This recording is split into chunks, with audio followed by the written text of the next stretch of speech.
আউযুবিল্লাহি মিনাশ শাইতানির রাজিম বিসমিল্লাহির রহমানির রহিম। সুপ্রিয় শিক্ষার্থীরা, আজকে চলে আসলাম অষ্টম শ্রেণীর অনুশীলনী 2.1 এর মুনাফা অধ্যায়ের দ্বিতীয় পর্ব নিয়ে।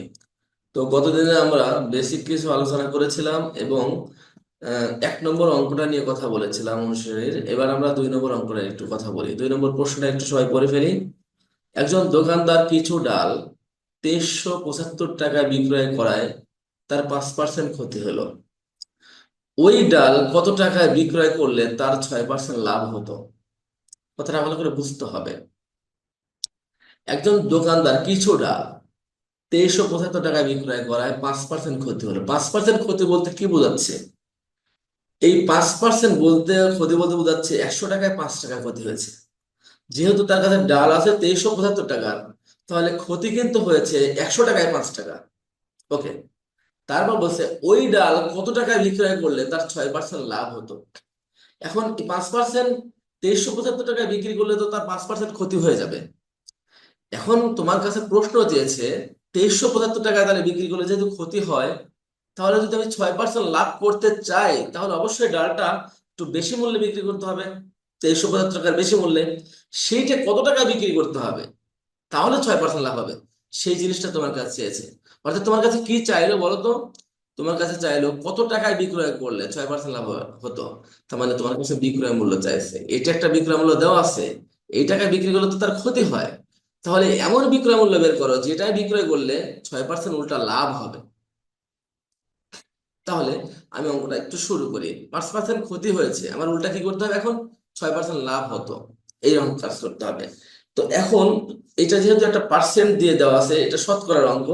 এটা এবার অঙ্কে আমাদের কি করতে হবে? আমাদেরকে করতে হবে কি, ক্রয় মূল্য 100 টাকা ধরে নিতে হয় পার্সেন্টের অঙ্কগুলোতে।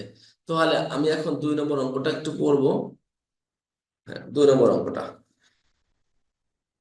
ধরি, যেহেতু যেহেতু এটা কিসের ক্রয় মূল্য বলছে, কিসের বিক্রয় মূল্য? কিছু ডাল, তার মানে সেই ডাল কি ক্রয় বিক্রয়ের ব্যাপার স্যাপার।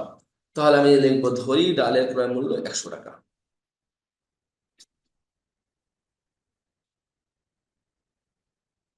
ডালের ক্রয় মূল্য 100 টাকা। তাহলে কি লিখবো? সুতরাং 5% ক্ষতিতে ডালের বিক্রয় মূল্য কত হবে? ডালের বিক্রয় মূল্য কম হবে না বেশি হবে? অবশ্যই বিক্রয় মূল্যটা কম হবে। কত হবে? সেটা হবে হচ্ছে 100 থেকে 5 বিয়োগ দিতে হবে, তাই না? 100 - 5 বা 95 টাকা। আবার যেহেতু 6% লাভের কথা বলছে, তাহলে দেখে তো 6% লাভে বিক্রয় মূল্যটা কত হবে? 6% লাভেও আমি বিক্রয় মূল্যটা বের করে ফেলবো। 6% লাভে বিক্রয় মূল্য, কার বিক্রয় মূল্য? ডালের বিক্রয় মূল্য।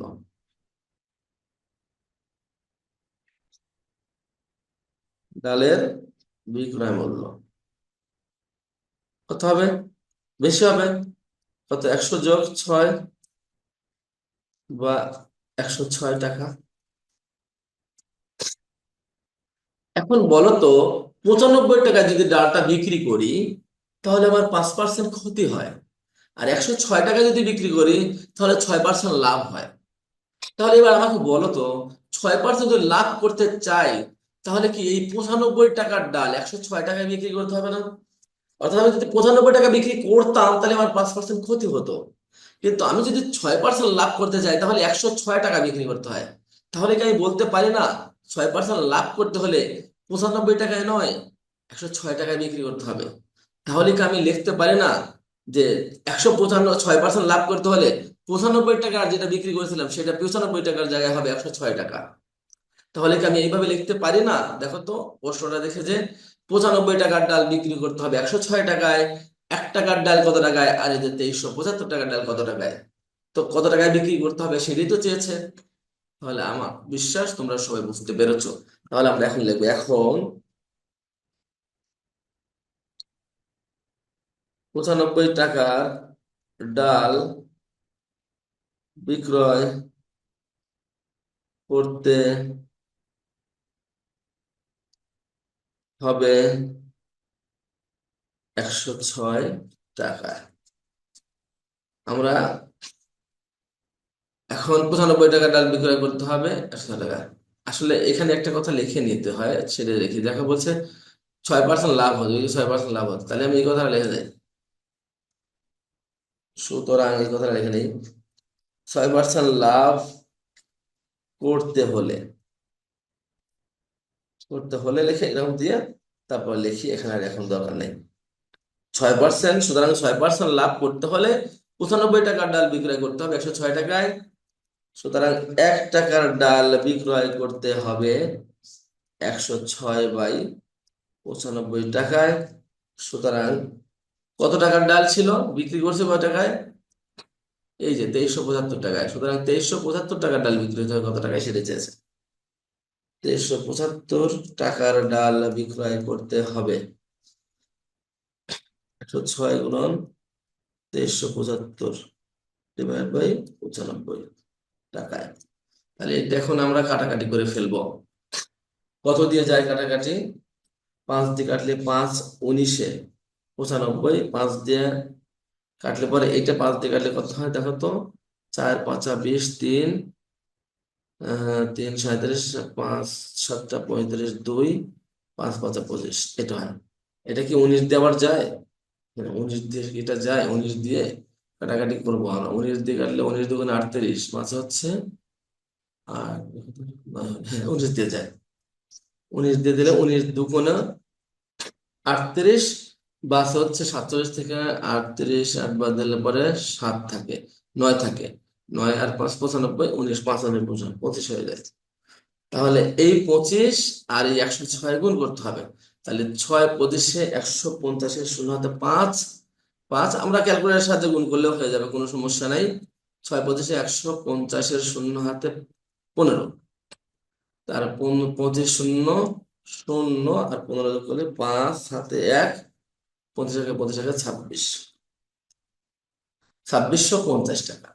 অর্থাৎ এই যে দেখো তুমি, 2375 টাকার ডাল আমাকে 2650 টাকা যদি বিক্রি করে, তাহলে 6% লাভ করতে হবে। তাহলে এখন আমরা লিখবো উত্তর, অর্থাৎ ডালের দাম কত হবে, কত টাকা? 2650 টাকা। আশা করি সবাই বুঝতে পেরেছো। এবার তারপরে অঙ্কটা যাব। 3 নম্বর অঙ্কটা খুবই ইম্পর্টেন্ট অঙ্ক। এই অঙ্কটা খুবই ইম্পর্টেন্ট, ভেরি ভেরি ইম্পর্টেন্ট। অঙ্কটার দিকে তাকাও, কি বলেছে? টাকায় 30 টাকায় 10টি দরে, দরে শব্দের অর্থ হচ্ছে দামে। এই দরে মানে কি? দরে মানে হচ্ছে দামে, দরে মানে দামে। তাই 30 টাকায় 10টি দরে ও 15টি দরে সমান সংখ্যক কলা ক্রয় করে সবগুলো কলা 30 টাকায় 12টি দরে বিক্রয় করলে শতকরা কত লাভ বা ক্ষতি হবে? এখানে প্রথমে আসি, চেয়েছে কি শতকরা কত লাভ বা ক্ষতি, নির্দিষ্ট করে কিন্তু দেয়নি শতকরা কত লাভ বা ক্ষতি। খেয়াল করে দেখো, লাভ হোক ক্ষতি হোক, বের করার জন্য অবশ্যই তোমাকে ক্রয় মূল্য এবং বিক্রয় মূল্য দুটাই জানতে হবে। এখন লাভ হবে না ক্ষতি হবে সেটা নির্ভর করবে আমার ক্রয় মূল্য বেশি না বিক্রয় মূল্য বেশি। যদি বিক্রয় মূল্য বেশি হয় লাভ হবে, ক্রয় মূল্য বেশি হলে ক্ষতি হবে। তো এখন আমি তো জানি না আমার এখানে লাভ হবে না ক্ষতি হবে, কারণ ক্রয় মূল্য এখানে দেওয়া নেই, শুধু বলে দিচ্ছে 30 টাকায় 10টি দরে ও 15টি দরে সমান সংখ্যক কলা ক্রয় করে সবগুলো কলা 30 টাকায় 12টি দরে বিক্রয় করলে শতকরা কত লাভ বা ক্ষতি হবে। সহজ ভাষায় বলি, যখন তোমাকে শতকরা লাভ বা ক্ষতি বের করতে বলবে, তাহলে তোমাকে অরিজিনাল একটা লাভ বা ক্ষতি বের করতে হবে। শতকরা লাভ বা ক্ষতি বের করার জন্য অরিজিনাল ক্রয় মূল্য, অরিজিনাল বিক্রয় মূল্য দরকার নেই। একটা নির্দিষ্ট পরিমাণ জিনিসের ক্রয় মূল্য, একটা নির্দিষ্ট পরিমাণ জিনিসের বিক্রয় মূল্য বের করলেই, লাভ ক্ষতি বের করলেই শতকরা লাভ ক্ষতি পাওয়া যাবে। তো প্রথমে চলে আসো, অঙ্কটা একটু ভালো করে বোঝার চেষ্টা করি। 30 টাকায় 10টি দরে মানে কি? ধরো আমি একজন কলা বিক্রেতা, যেহেতু কলা দিয়ে এখানে আছে কলা বিক্রেতা, আমি ধরলাম আমি একজন বিক্রেতা, কলা বিক্রি করি। আমি কি করি, প্রতিদিন বাজারে যাই, বাজারে গিয়ে কলা কিনে এনে আমি আমার দোকানের সামনে, আমার দোকানে বিক্রি করি। তো এখন আমি বাজারে কলা কিনতে গেছি, বিভিন্ন দোকানে কলা বিক্রি হচ্ছে। আমি যা জিজ্ঞেস করলাম, ভাই কলার দাম কত? একজন বলল 30 টাকায় 10টি দরে পাওয়া যাচ্ছে। অর্থাৎ 30 টাকায় 10টি দরে মানে কি, উনি প্রতি 30 টাকায় 10টি করে কলা দিবেন। এটার কথা এইটা যে 30 টাকায় 10টি দিবে, আমি বেশিও নিতে পারি, 100 200 500 1000টি কলা নিতে পারি, কিন্তু দাম হচ্ছে যত 30 টাকা দেবো তত 10টি দেবে, অর্থাৎ 10টি কলার দাম 30 টাকা, এই হিসেবে আমি কিনতে পারবো। আর এক দোকানে গেলাম, ওই দোকানে যা বললাম যে ভাই কলার দাম কত করে, উনি বললো যে 15টি দরে 30 টাকায় 15টি দেবো। মানে একজন বললো ভাই 30 টাকায় 10টি দেবো, আর একজন বলছে ভাই আমি 30 টাকায় 15টি দেবো। ঠিক আছে, আমি কি করলাম, 30 টাকায় যিনি 10টি দিতে চেয়েছে তার কাছ থেকে আমি কিছু কলা কিনলাম, আবার 30 টাকায় যে 15টি দিতেছে তার কাছেও কিছু কলা কিনলাম। কতটি কলা কিনলাম, এই দেখো, সমান সংখ্যক কলা ক্রয় করলাম। অর্থাৎ আমি প্রথম জনের কাছ থেকে 30 টাকায় 10টি হিসাবে কিছু কলা ক্রয় করলাম, দ্বিতীয় জনের কাছে 30 টাকায় 10 15টি দরে কিছু কলা ক্রয় করলাম। ক্রয় করে এখন আমি নিয়ে আসলাম আমার দোকানে বিক্রি করার জন্য। আমার দোকানে এসে আমি আর এই দুই রেটে, এখানে কিন্তু কলা কিনলাম দুই রেট দিয়ে, দুইটা দামে কিনেছি, রেট ভিন্ন ভিন্ন। কিন্তু আমি দোকানে এসে বললাম যে সবগুলো কলা 30 টাকায় 12টি দরে বিক্রয় করলাম। অর্থাৎ আমি বললাম যে এখন আমার দোকান থেকে তোমরা যদি কলা নিতে চাও, প্রতি 30 টাকাতে আমি 12টি করে কলা দিব। এইভাবে আমি সবগুলো কলা বিক্রি করলাম। কয়টা কলা কিনছিলাম তা কিন্তু জানি না, তবে এটা ঠিক, আমি এই জায়গা থেকে যতগুলো কলা ক্রয় করেছি ততগুলো কলাই তো বিক্রি করেছি। এখন বলছে শতকরা কত লাভ বা ক্ষতি হবে। যেহেতু এখানে কলার সংখ্যা নির্দিষ্ট নেই, তাহলে আমি কি করব, একটি নির্দিষ্ট পরিমাণ কলা কিনবো, সেই পরিমাণ কলাই আবার বিক্রি করব। কিন্তু এখানে কলার দাম তো দুই রকমের, সেজন্য আমাকে কি করতে হবে জানো, নির্দিষ্ট পরিমাণ কলা কিনতে হবে। যেমন এখানে কিন্তু 30 টাকায় 12টি দরে বিক্রয় করলে শতকরা কত লাভ হতে পারে। আমি একটা কাজ করি, এখানে দেখো তো প্রথম 30 টাকায় কয়টি দরে দিচ্ছে, 10টি দরে, তাহলে আমি এখানে কি করি, এই কিনার দামটা বের করি, ক্রয় মূল্যটা বের করি, যে একটি কলার দাম কত হবে সেটা বের করি। এখান থেকে একটি কলার দাম কত হবে সেটা বের করি। তাহলে আমরা লিখতে পারবো, কলার দাম বের করবো যেহেতু, তাহলে এই কথাটাকে সাজিয়ে কিভাবে লেখা যায়, 30 টাকায় 10টি দাম, 30 টাকায় দাম হচ্ছে 10টি কলা পাওয়া যায়, তাহলে আমি এটা এইভাবে লিখতে পারি না, 10টি কলার ক্রয় মূল্য 30 টাকা, তাহলে একটি কলার ক্রয় মূল্য আমরা পেয়ে যাব। তাহলে অঙ্কটা শুরু করি। এটা হচ্ছে প্রথম দরে, প্রথম দরে, তাহলে আমি লিখবো কত নম্বর অঙ্কটা, এটা 3 নম্বর অঙ্কটা। আমরা লিখবো প্রথম দরে 10টি কলার ক্রয় মূল্য 30 টাকা। সুতরাং একটি কলার ক্রয় মূল্য, 10টির দাম 30 হলে একটির দাম তো অবশ্যই কম হবে, 3 টাকা। এবার দ্বিতীয় দরে কিনবো আমরা। দ্বিতীয় দরে কয়টির দাম করছে, দ্বিতীয় দরে দেখো টাকায় কয়টি দিচ্ছে, 30 টাকায় 15টি দরে, দেখো 30 টাকায় 10টি ও 15টি দরে, তার মানে দ্বিতীয় দর হচ্ছে 30 টাকায় 15টি দেয়। এবার লিখবো দ্বিতীয় দরে 15টি কলার ক্রয় মূল্য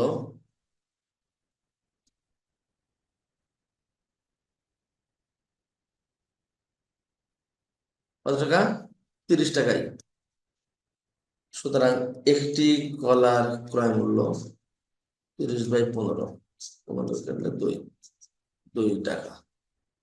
তাহলে দেখো তো আমরা উভয় দরের কয়টি কলা কিনলাম, এক যোগ এক, অর্থাৎ দুইটি কলা কিনলাম, এই দুইটি কলার ক্রয় মূল্য বের করে ফেলি।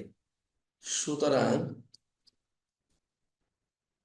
উভয় দরের, প্রথম দর আর দ্বিতীয় উভয় দরের 1 + 1 বা দুইটি কলার ক্রয় মূল্য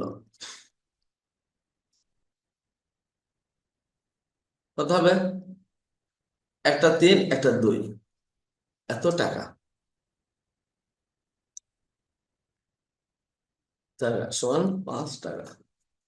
তার মানে আমি দুইটি কলার ক্রয় মূল্য পেয়ে গেছি 5 টাকা। এখন আমি কি করবো জানো, আমি দুইটি কলার বিক্রয় মূল্য বের করবো, তাহলে আমি শতকরা লাভ ক্ষতি পেয়ে যাবো। এখন দুইটি কলার বিক্রয় মূল্য গেল, তাহলে বিক্রয় মূল্যের তো একটা নির্দিষ্ট সীমা দেওয়া থাকতে হবে যে এত টাকায় এত টাকা বিক্রি করে। এই যে দেখো প্রশ্নে কি বলেছে, সবগুলো কলা কয় টাকায় বিক্রি করছে, 30 টাকায় 15টি 12টি দরে, অর্থাৎ কি প্রতি 12টি কলা 30 টাকা হিসেবে বিক্রি করছে। তাহলে আমি কি লিখতে পারি না, 12টি কলার বিক্রয় মূল্য 30 টাকা, তাহলে আমি যেহেতু কিনেছি হচ্ছে দুইটি, এখন দুইটি কলার বিক্রয় মূল্য বের করবো। এখন লিখবো আবার 12টি কলার বিক্রয় মূল্য 30 টাকা। সুতরাং একটি কলার বিক্রয় মূল্য 30 ভাগ 12 টাকা। সুতরাং দুইটি কলার বিক্রয় মূল্য 30 × 2 ভাগ 12। 2 দিয়ে কাটলে 6, 6 দিয়ে কাটলে হলো তো 5। তাহলে কত টাকা হলো বলো তো? 5 টাকা হলো এখানে। এখন তুমি দেখো তো দুইটি কলার ক্রয় মূল্য কত পেলাম? 5 টাকা। দুটি কলার বিক্রয় মূল্য কত পেলাম? সেটাও 5 টাকা। তাহলে বলো তো এখানে একটি নির্দিষ্ট পরিমাণ কলা, সেটা দুইটি। আচ্ছা, কেউ যদি দুইটি না কিনে 100টি কিনে, তাও একই রেজাল্ট আসবে। হয়তো 100টি কলার ক্রয় মূল্য বিক্রয় মূল্য আলাদা হবে, কিন্তু লাস্ট অফ অল ক্রয় মূল্য বিক্রয় মূল্য সমানই হতো। তাহলে আমি এখানে দেখো তো দুইটি কলার, দেখো এই যে দুইটি কলার ক্রয় মূল্য পেলাম 5 টাকা, আবার দুইটি কলার বিক্রয় মূল্য সেটাও পেলাম কয় টাকা? 5 টাকা। তাহলে বলো তো ক্রয় মূল্য বিক্রয় মূল্য যদি সমান হয় তাহলে কি লাভ হবে, না ক্ষতি হবে, না কিছুই হবে না? অবশ্যই লাভ বা ক্ষতি কিছুই হবে না। তাহলে এখানে আমাকে লিখে দিতে হবে এই কথাটা। এখানে 2টি হোক আর 50টি হোক আর 100টি হোক, যেটাই কোনো না কেন, এখানে লিখতে হবে এখানে কলার ক্রয় মূল্য ও বিক্রয় মূল্য সমান। বিক্রয় মূল্য সমান, তাই লাভ বা ক্ষতি কিছুই হবে না। কিছুই হবে না। উত্তর লাভ বা ক্ষতি কিছুই হবে না।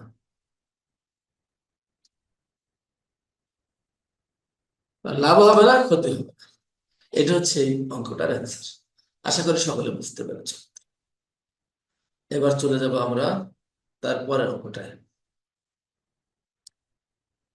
এই অঙ্কটা বোঝার জন্য তোমাদের, আচ্ছা, এই অঙ্কটা বোঝার জন্য তোমাদের আলাদা সূত্র পড়তে হবে। যাক, আজকে তাহলে এক কাজ করি, এই পর্বে এই দুটো অঙ্কই থাক। এর পরের দিন, পরের পর্বে আমরা এর পরের অঙ্কগুলো করব। আগে একটু সূত্র নিয়ে গবেষণা করতে হবে। তো আজকে এ পর্যন্তই। ভালো থেকো। তোমরা যেটা করবা, এই অঙ্কগুলো বাসায় একা একা প্র্যাকটিস করবা, খাতায় অঙ্কগুলো করবা এবং প্র্যাকটিস করে নোট করে রেখে দিবা, যাতে করে এই ভিডিও আর এরপরে আর দেখতে না হয়। এখন প্রথমে দেখে নেবা আর করে মানে নোট করে রেখে দিবা, যাতে পরীক্ষার সময় সুন্দর করে করতে পারো। তো সবাই আজকে এ পর্যন্ত রাখবো। সবাই ভালো থেকো, সুস্থ থেকো। আল্লাহ হাফেজ।